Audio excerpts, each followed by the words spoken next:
রাশিয়ায় আমেরিকার সাবেক রাষ্ট্রদূত মাইকেল ম্যাকফল মনে করেন ইউক্রেন যুদ্ধ বন্ধের আলোচনায় রাশিয়ার প্রেসিডেন্ট পুতিন কোনো ছাড়ই দেবেন না। উল্টো তিনি চাইবেন আমেরিকা যেন ছাড় দিয়ে সমঝোতায় আসে।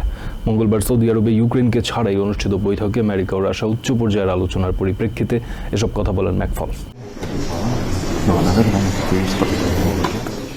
ইউক্রেন যুদ্ধ অবসানে সৌদি আরবের রাজধানী রিয়াদে অনুষ্ঠিত হয়েছে আমেরিকা ও রাশিয়ার কর্মকর্তাদের বৈঠক। ইউক্রেনের কোনো প্রতিনিধি ছাড়াই অনুষ্ঠিত এই বৈঠকে দুই দেশ সিদ্ধান্ত নেয় শান্তি আলোচনা এগিয়ে নিতে যৌথ সমঝোতা দল গঠনের। কিন্তু ওই বৈঠকে যুদ্ধ বন্ধ করতে রাশিয়ার পক্ষ থেকে কোনো ছাড়ের প্রস্তাব আসেনি।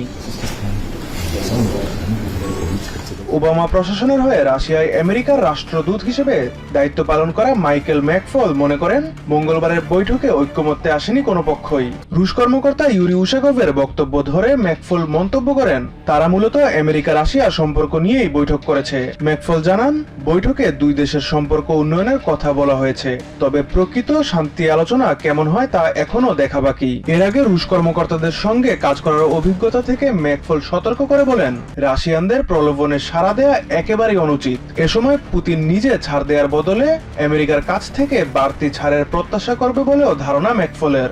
ইউক্রেনকে নেটো সদস্যপদ দেয়া যাবে না, রাশিয়ার এমন সব দাবিকে বাড়াবাড়ি বলে মনে করেন সাবেক এই রাষ্ট্রদূত। যুদ্ধ বন্ধের জন্য রাশিয়া কি দিতে প্রস্তুত আছে, শান্তি আলোচনায় তা নিয়ে আমেরিকান কর্মকর্তাদের সোচ্চার হওয়ার আহ্বান জানান McFall. Fuad Hasan, TVN 24 news desk.